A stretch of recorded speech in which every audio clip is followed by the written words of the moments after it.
to see you again. Oh, alam niyo, matitindi mga usapin natin ngayon kasi alam ko na yung mga payong hinihingi sa atin, medyo angkop sa kapanahunan natin. So, Tosca, simulan na natin. Opo, ito po ba yung mga naririnig-rinig po natin na pinag-uusapan po lately? Tulad po ng divorce. Pero Your Honor, wala po akong maalala talaga. Hindi, joke lang po. Di ba mga kuya, ito po, I mean, kidding aside, medyo matindi po ang divorce. Marami pong winasak na tahan. Hindi, tukso yun, hindi yung divorce. Ay, tukso po ba? Pero kasama po, medyo kasama rin po yung tukso sa ibang divorce, di ba? Yung iba. Opo. Pero mga kuya, okay lang po ba na dahil napapanahon yung divorce, baka naman po may maipapayo kayo sa ating mga nanonood na baka ma-encourage sila na kung nag-iisip na mag-divorce, pag-isipan mo nang mabuti, ng 1 million times kung kailangan ba talaga mag-divorce. Pero mga kuya, ano po ba ang pinagmulan ng lahat ng ito, mga kuya? Baka pwede nating, Ayan. Kasi dahil sa makasalanan ng tao. Pero patungkol sa divorce na yan, medyo na yan nasa bandang huli na yun, tulad na nabagit kanina ni Kuya Bong. Dapat magsimula tayo sa pag-aasawa. Kaya kasi nagdi-divorce, una, hindi natin alam kung ano talaga yung pag-aasawa, wala tayong commitment. Alam mo, pag may nagpapa-counsel sa akin, bago sila ikasal, okay, pag kinakasal nila, nagbibigay ako ng konting message. Isa sa mga sinasabi ko, alam nyo, pag kinasal kayo, tanggalin nyo na sa bokabularyo nyo yung separation, yung divorce. Kasi ang hangad ng Diyos dyan, ang kanyang tuntunin dyan, principle o yung patakaran dyan, permanent yan For life. Kaya hindi mo dapat iisipin, ngayon, nandiyan dyan na yung divorce. Sa Biblia, meron din divorce. Kaya, sige na, ayan ang babanggitin ni Kuya Bong ngayon. Kuya Bong! Hindi. Alam nyo, tulad na sabi ni kay Erwin, madalas pinag-usapan ka agad, divorce ka agad. Ang pag-usapan natin, paano natin mai-enjoy yung marriage? Kasi yung divorce, yan ay epekto ng maling pagkaunawa sa buhay mag-asawa. Alam nyo, marami nagdi-divorce dahil ignorante sila when they entered into marriage. Ignorante sila about family, ignorante sila about yung ano ibig sabihin ng relationship. Basta pumasok lang sila. Ang isip lang nila, kasi para nagkaroon sila ng unrealistic expectation. Na pag pumasok sila sa marriage, parang yung sabi nga nila yung the most tragic sentences in the literature. Yun? And they live happily ever after. Tragic po. Oo, kasi they made a very wrong expectation. Nang pagpasok nila, akala nila lahat will be talagang walk in the park. Hindi naman totoo yun May mga realidad ang buhay, di ba? Na pagka asawa kayo, lalabas na yung katotohanan na yung palang pilik mata ng asawa mo, hindi totoo. Yung palang, di ba, na pala siya, akala mo hindi siya magbabago, nagbago. Yung akala mo magbabago yung lalaki dahil sa pagmamahal, hindi nagbago. So, may mga ganon. Kasi kaya, una, they were so ignorant. No? Pangalawa, mali din yung kanilang, yung concept ng love. Ang love sa atin, pag pumasok sa relationship, ang idea nila, give and take, mga ganon, o kaya, parang, kung mahal mo ko, ito gagawin mo para sa akin. Hindi ganon ang pagmamahal.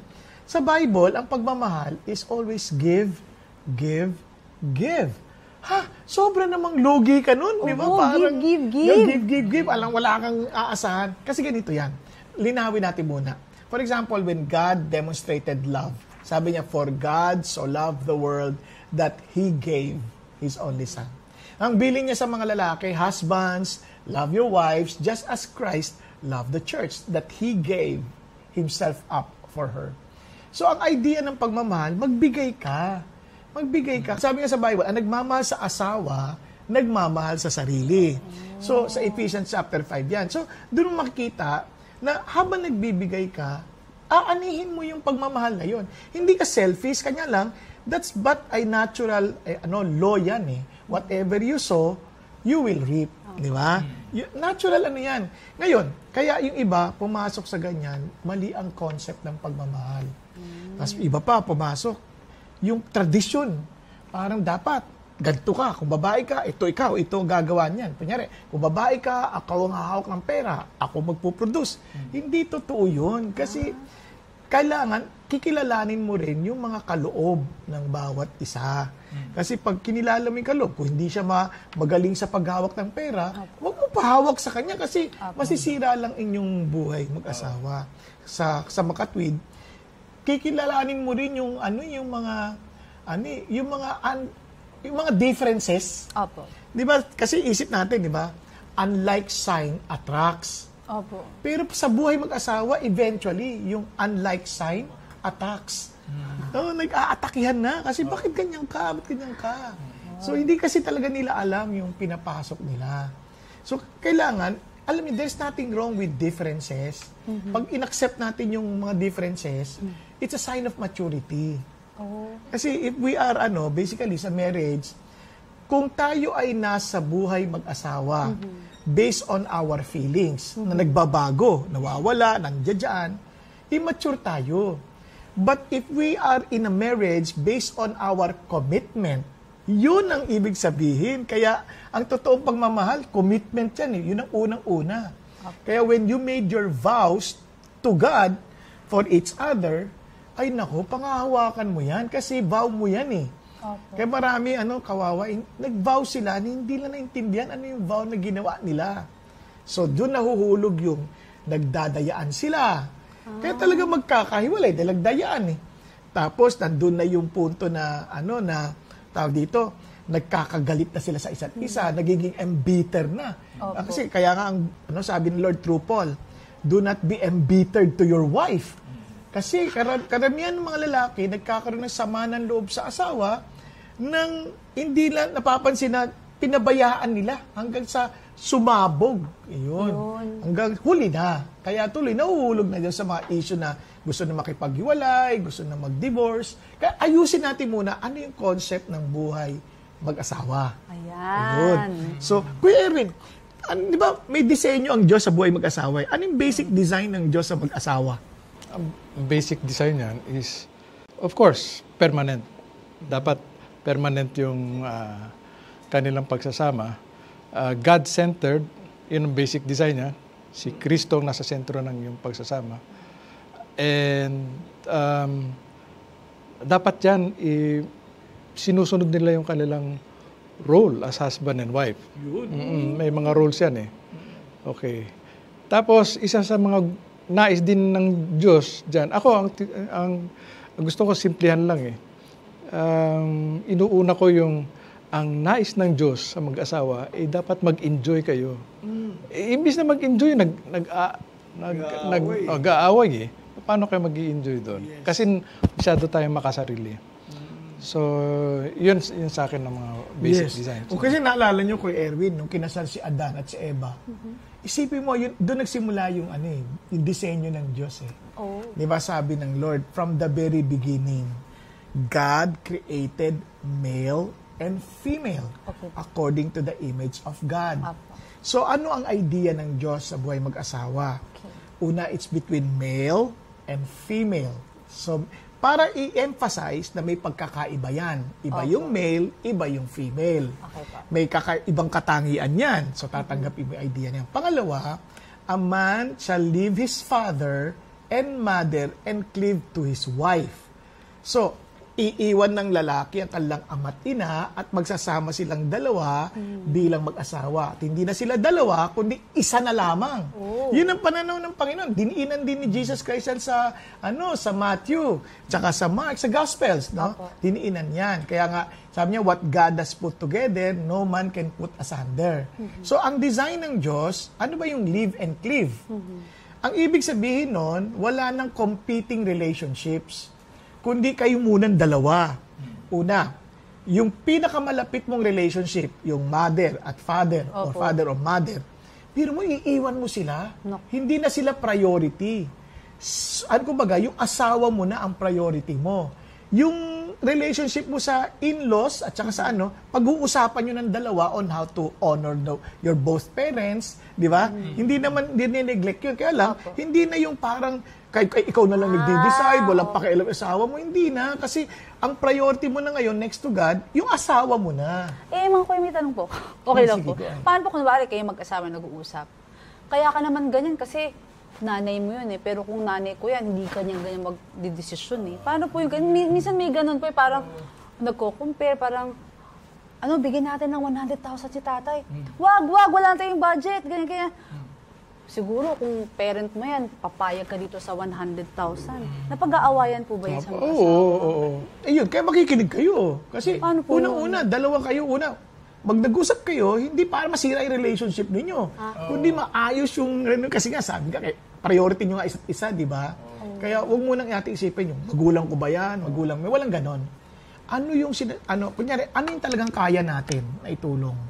Di ba? Napapag-usapan yun. Kasi huwag nating isipin muna ano yung kailangan at ano yung kaya natin. Di ba? Hindi yung parang, ko mo magulang mo yan. O di, again, ang ginagawa mo na ngayon, pina-prioritize mo na yung kamag-anak mo. Ayun po yun. More than your spouse. Di ba? May wrong thinking dyan doon sa ang wrong thinking dyan, yung pamilya ng asawa mo, pamilya lang niya, hindi mo pamilya. Hindi totoo yun.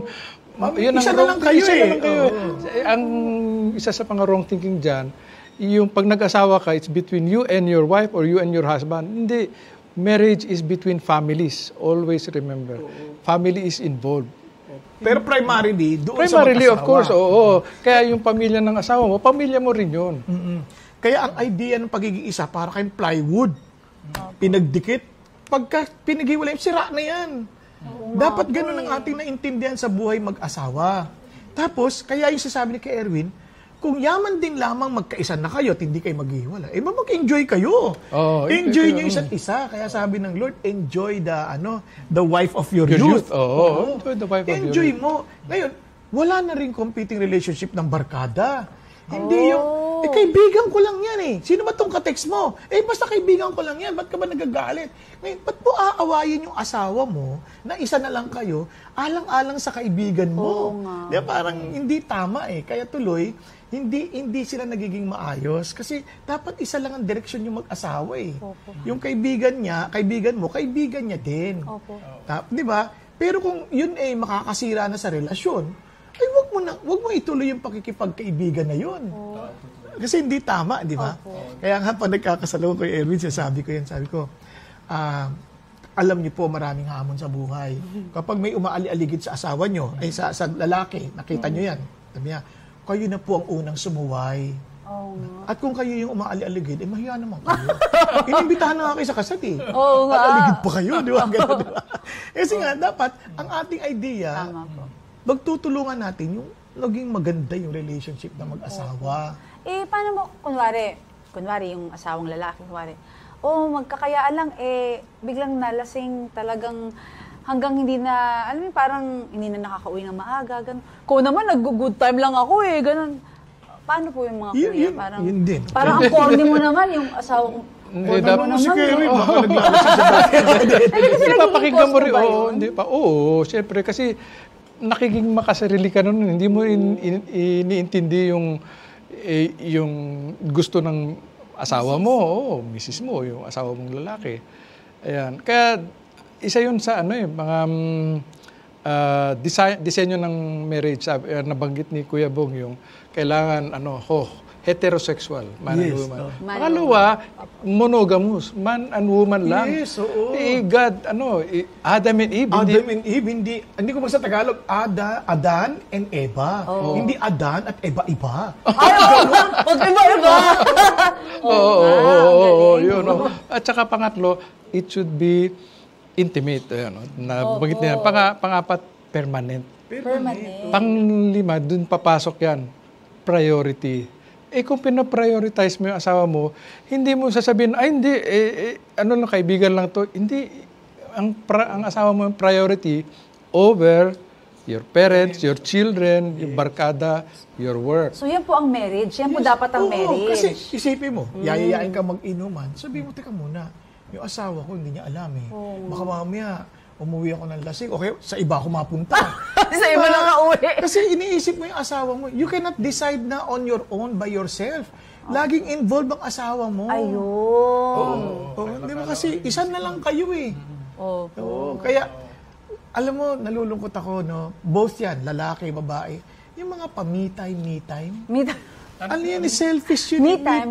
Panahon ko naman. Ako muna. Hindi, panahon yun ng parehas kasi isa na lang kayo. So, we time. We time. Kasi wala na yung selfishness dito. Kaya nga, hanggat hindi ka handang mamatay sa sarili mo, huwag kang mag-asawa. Naku po. Kasi, alam mo ba, pag nag-asawa ka, patay ka sa sarili mo eh. Ho? O siyempre, hindi ka na kasi isa eh. Dalawa. Hindi na lang ikaw mag-isa eh. Dalawa na kayo, na isa na lang kayo. So, involved na siya. May involved na ibang tao. Yung mga iba, hindi in-involve ang asawa niya. Basta, trabaho ito, wala kang pakialam dito. Hindi. Yes, hindi ganun yun. Hindi ganun yun. Pero mga kuya, may tanong po ako, sorry. Kasi po di ba sabi, wife, submit to husband. Parang di-decision sabihin ng husband, ako ang masusunod. Okay, may suggestion ka pero hindi. Ako masusunod. Paano po? I mean, where do we find the balance po? Unang balance doon, husbands, love your wives. Ayun! Nakarinig ko yung mga kapatid. Mga kababaihan dyan. Hindi, kasi totoo. Hindi naman mahirap mag-submit primarily kung nagsasubmit ka sa Diyos. Apa. Ganon din yung lalaki. Now, ito po yung isang bagay na hindi naintindihan ng iba. Yung marriage is for God's glory. Kasi tinan nyo, naalala mo, sabi ng Lord, when God created them male and female, and He blessed them. Sabi niya, bear fruit and multiply and fill the earth. Now, bakit niya pinafi-fill ng earth, ng tao yung earth? Because they were created in the image of God. God wants the whole earth to be filled with His image. Ang problema, what we are spreading is a sinful image of man. Kasi makasalanan na ikinalat natin eh. Kaya ngayon, ang sabi ng Lord, kaya ganito, sabi ng Ephesians, and this is the mystery. Nung diniscuss ni Paul yung marriage, and this is the mystery. It is Christ and the church. Yung marriage is a picture of Christ's love towards the church. Di ba? Kaya ang demonyo, spiritually speaking, he will try his best and his cohorts, him and his cohorts, they will try their best to destroy marriage. Kasi it will destroy the image of God's love toward His bride. Diba? Kasi yun ang idea nun, yung unconditional love eh. Mga kuya, wait lang. So, tama po ba yung narinig ko na si Satan po, yan po ang kanyang primary goal, to destroy marriages? Tama po ba? Oo, kasi kaya gagawin niya lahat yan to destroy marriages. Kaya kung alam natin yung ating mahal natin si God, at ayaw nating masira yung larawan na yon, ayaw ko magtagumpay ang jablo. So I will try my best by the grace of God, yung kanyang tulong, hindi ako pupunta at gagawa ng bagay na makakasira ng relasyon naming mag-asawa. Pero mga kuya, I'm sure marami na po kayong nabigyan ng counsel. Ano po yung, sa tingin niyo po yung number one na nagiging cause talaga ng paghihiwalay ng isang mag-asawa? Number one. Mahirap i-pinpoint sa akin eh. Pero basically, selfishness. Yes. Self-centeredness. Oo. Hindi, yung sarili ko lang iniisip ko. Hindi ko iniisip yung kapakanan ng asawa ko, yung kapakanan ng pamilya ko. Isa yun eh. And maraming kon yun eh. Applications yun eh. Yung selfishness because I am a workaholic. Ganyan. O iniintindi ko lang yung nais ko na maging makilala, magtagumpay, gano'n. So, basically, self-centered. Yun lang. Pero minsan din, aside from selfishness, ang isang nakikita ko, yung lack of respect to God. Kasi kung nire-respeto mo si God, and God is the center of your relationship, di ba, paano ka magiging selfish? Kasi iniisip mo si God eh. Si God nagbigay na ng instruction sa Bible on how to relate to your husband, how to relate to your wife. Di ba, Kaya, yung selfishness, yun ang manifestation ng hindi sentro si God sa buhay natin. Kasi, di ba, parang, kung si God ang sentro, paano ka magiging selfish? Kasi si God yung sentro eh. Opo. Pero kung hindi si God ang sentro, yun ang manifestation, yung selfishness.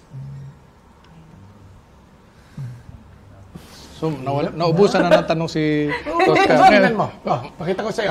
Yung sabi ni kay Erwin kanina, kailangan i-embrace natin yung roles natin. Okay. Anong role ng lalaki? Being the leader and the lover of the wife. Apo. Yan ang number 1 eh. Kasi sabi ng Lord, love your wife just as Christ loved the church. So, dun pa lang, lover ka. Ano ibig sabihin ng lover? Ikaw ang magiging covering ng asawa mo. Covering? Kumbaga, ikaw ang protection sa asawa mo. Ikaw ang magpo-provide ng lahat ng pangailangan ng asawa mo. Di ba? Isa yon. So, ano pa? Kung ikaw naman yung leader, ikaw din ang magdidireksyon kung saan nyo dadalhin yung pamilya mo. Kasi tama si Antoine de Saint-Exupéry. Love is not gazing at each other. Akala natin, titigan lang yan eh. Sabi niya, it is looking towards the same direction. Kaya sabi kasi ng Lord, bibigyan tayo ng asawa para maging katuwang mo, para for better return of your labor. Di ba sabi nga na, 2 heads are better than 1, for they have a better return of their labor. Sa madaling salita, itong lalaki, siya ang nagdidireksyon saan patungo yung direksyon ng buong pamilya to glorify God. Pero mga kuya, pwede pong mag-side question lang po. Paano po sabihin ng wife na, hindi ko nga maramdaman na leader yan eh. Parang ako pa yung, ano na lang, passive, ganun. Okay. Parang, Balik tayo doon. So, balik mo tayo sa responsibilidad ng lalaki. Sige, sorry po. Yun ang responsibilidad ng lalaki. Yung babae, submit to your husband. Apo. Now, paano yun? Yun nga sabi mo. Ay, paano magsasubmit? Paano magsasubmit dyan? Walang kusa. Walang kusa, walang Ganyan. initiative, walang leadership. Oo. Alam mo, yun ang unang mong gagawin. Ipagpe-pray mo yung asawa mo. Kasi nga, Okay. sabi ng Diyos, submit to your husband as unto the Lord. Parang Panginoon yan. Di dapat, pinagpe-pray mo talaga, Lord, maging leader asawa ko. At bigyan mo ng pagkakataon. Kasi noon, Lord, pinagpe-pray ko, maging leader asawa ko. Pero ikaw naman ang decide. Ayun nga, paano po So, yun? hindi mo binibigyan siya ng pagkakataon na bigyan ng desisyon. Alam mo, minsan, itong sakit ng mga babae, na sinabi rin ng Bible. Opo. Your desire, their desire is to control your husband, but your husband will still be the leader. Yun ang, sumpa yun eh. Naalala nyo ng babae yan, sa sa Genesis lahat? chapter 3. Sumpa yun ng kaya yun ang problema. At di nyo ba napansin, ang mga babae, mga lalaki, maging ready na kayo dito. Pag nag-asawa kayo, alam nyo ba, isa sa katangian ng babae, magiging silang teacher. Tuturuan kanila sa lahat ng bagay. Ultimo sa pag-flush ng toilet, pagtulog, paano magkumot, lahat ituturo nila sa iyo yan. Akala nila anak kanila. Normal yun ha, wag mong ayoko dito pang iinsulto. Totoo. Normal to sa marami. Tuturuan ka pati yung pagtulo, bakit may tulo yan, ganyan, tuturuan, ganito kumain, tuturuan yan. So don't be surprised. Kaya naman tayo mga lalaki, then be disciplined enough to be the man in the house. Di ba? That is the best way to love our wives. Yung bang maging totoo tayong leader, na matulungan natin yung asawa natin to be blameless and holy before the Lord. Okay. Kaya yung leadership natin spiritually, napaka-crucial nun. Opo. Kasi i-guide natin yung asawa natin how to serve God, to love God. Ngayon, hindi na ginagawa ng maraming lalaki yan. Kasi di ba, tama po ba na ang mga kalalakihan, gusto nila peace? Kaya pag sinabi ng wife, flush the toilet, flush naman. Wala na lang gulo. Parang peace. Pero wala nang gulo. nakakabuti po ba talaga yun in the long run? Parang just to keep the peace, mga kuya? Kung ganun naman, wala naman problema yung flush the toilet. Dapat naman talaga i-flush. Dapat naman i-flush, di ang baho nun. Ikabubuti naman ninyong lahat yon. Yung mga bagay lang na, yung mga, minsan sobra na. Yung parang, minsan talaga, kung ikaw naman babae, kung ako kung naiisip ko lang ito dahil lalaki ako. Instead na punain mo ng punain yung mali ng lalaki, ba't hindi mo abangan yung tama niyang ginagawa at i-encourage mo siya doon? Nang sa ganun, maalala niya yun at yun ang gagawin niya. Opo. Kasi, kaya, doon na, ultimong pag-flush ng toilet, divorce ang inaabot niya. Di ba? Dahil lang sa ganun, hindi naglinis lang. Pero nangyari po yun, no? Marami. Nasunog yung kanin. Yan. Yung sinaing, nasunog. Mga boy, Divorce na tayo. Hiwalay ko tayo napunta sa flushing na toilet. Pero alam ko, sorry Kulang na oras natin. Pero gusto ko tuloy natin to kasi Yun ang gusto ko matuto talaga tayo lahat pag nag-asawa tayo. Alam natin, pinapasok natin. Oho. Ito Kuya Erwin, payuhan natin mga lalaki paano maging lalaki. Opo. Payuhan natin mga pabae paano maging babae. Magyaya tayo na iba pang babaeng interview. Mas marinig natin sa kanilang side. Opo. Yun, pwede tayong gano'n. So sa susunod natin mga tagpo. Pero mga kuya, hindi naman ako papayag na hindi ako hihingi ng words of encouragement. Ng mga payo ninyo, bago po tayo humingi ng tagline sa inyo. Siyempre po, ito po, divorce, marriage. Mga kuya, siyempre gusto ko maraming nagmamahalan sa ating mga kapatid, di ba? So mga kuya, Marami? please. I mean, isa lang, Okay, isa isa lang po. Oo. Ako mangungusap ako sa inyo mga may asawa. Nung nag-asawa kayo, bago nyo isipin yung divorce, nung nag-asawa kayo, isipin nyo yung pinangako nyo sa asawa nyo. Alam nyo yung pangako na yun, hindi lang ordinary salita. Sabi sa Biblia, let no idle word proceed from your mouth, for by your words you will be condemned, by your words you will be justified. Ibig sabihin, pananagutan mo yan. So, bago mo isipin yung mga divorce, isipin mo muna kung ano yung pinangako mo sa asawa mo at yun ang i-fulfill mo. Panindigan mo lahat ng mga sinabi mo. Kasi tayo, mangangako tayo, parang baliwala lang pagkatapos ng pagsabi natin ng pangako. Wala na, hindi nakalimutan na natin. Pero hindi nakakalimutan ng Diyos yan. Sabi, no? Yan, agree ako kay Kuya Erwin. At alam po ninyo, unang-una ang buhay mag-asawa, sobrang blessing yan. Invento ng Diyos yan eh. Alam niyo bang sabi ng Diyos, it is not good for a man to be alone in that He created a woman to be his helpmate that was suitable for him. Ang unang heart ng Diyos, it's good for a man. It's good for us. At pangalawa, it is for us to be more profitable, to produce more goods. Bakit? Sabi niya, 2 heads are better than 1, for they have a greater return for their labor. Pero maganda ng blessing ng Diyos when it comes to marriage. Ang pangatlo, it's for God's glory. Sabi niya, go and multiply and fill the earth. So ang hangad ng Diyos is for us to spread the wonderful image of God. Kaya, napansin niyo ba nung nag-asawa kayo, wala namang pumatinong tao nagpakasal na ang isip niya maghihiwalay sila. Ang ating hangad is for us to be together forever, na masaya. Ang tanong, anong dapat nating gawin para maging masaya? It must be intentional. Pipiliin mo at sasadyain mo na maging masaya ito. Kaya sundin mo ang kaparaanan ng Diyos. Kaya nga sabi ng Bible, the house is built with wisdom and understanding. Di ba? Importante yung alamin natin, unawain natin ang ano ba ang disenyo ng Diyos, ano ang mga roles natin sa buhay mag-asawa, at tulad ng sinabi ni Kuya Erwin, maging tapat tayo sa ating mga binitiwang pangako. Kasi yan ay mahalaga sa Diyos at dahil mahalaga din sa Diyos ang ating pagsasama bilang mag-asawa.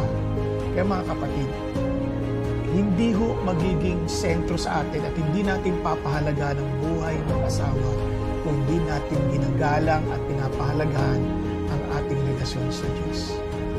Kaya napaka-importante po maging ayos ang ating relationship kay God.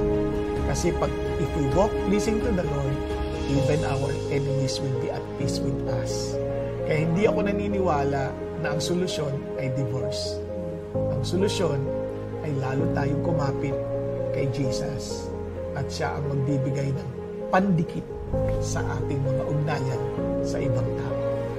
Salamat po mga kuya. Siyempre mga kuya at mga kapatid, naisip ko yung kanta na to na sana yung wala nang wakas. Oh, siyempre mga kuya, hindi naman ako papayag na hindi ko kayo hingan ng tagline. Ayan. Kahit na umulan, Umaraw, Bumagyo! kung kailangan nyo po ng payong, nandito po ang Payong Kapatid!